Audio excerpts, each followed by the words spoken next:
Ole tu kin chu boyanen ma na ka sava ve na thin vel fangin kan han lo kwal mai mai an nain sava lo tam lo ko pai ba te le eng mo ve ka chu om ben ni ne wa savan yen lam me ro chu mu tu ram bak lo ko har tha khop mai sava ve hian ka kal kha ta de le ka anh chụp phăng cuốn về lại mấy cái là cái kia cần chiết thóc bạc tiền là bằng chiết lên in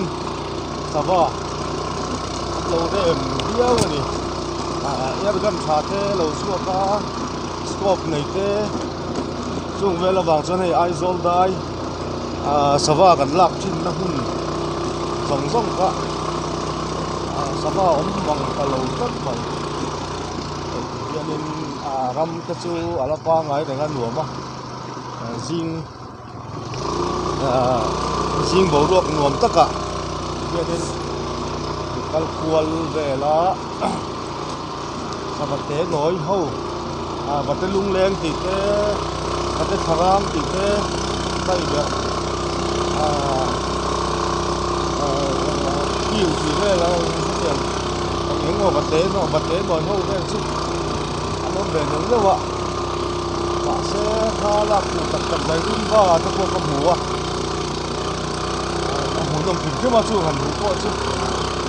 như thế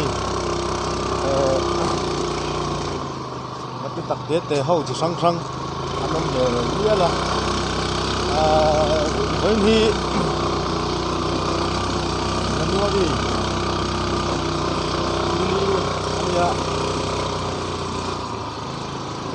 nai chuan in hmu tur awang ta ni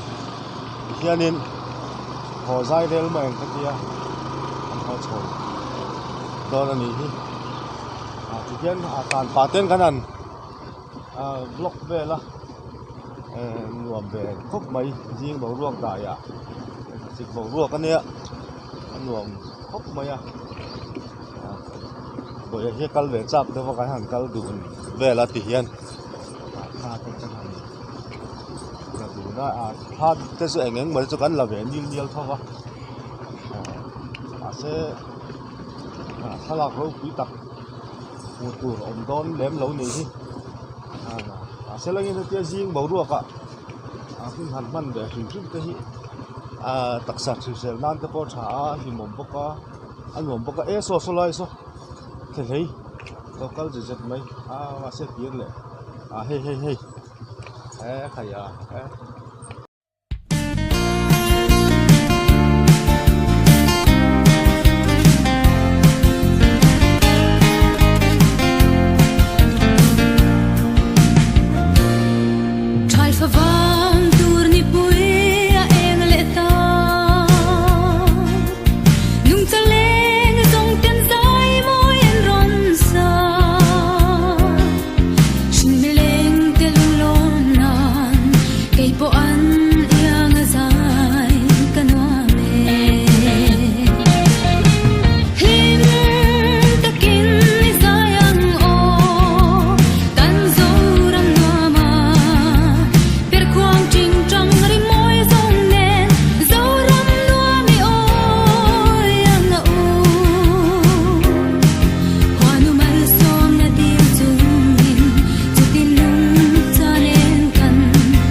again.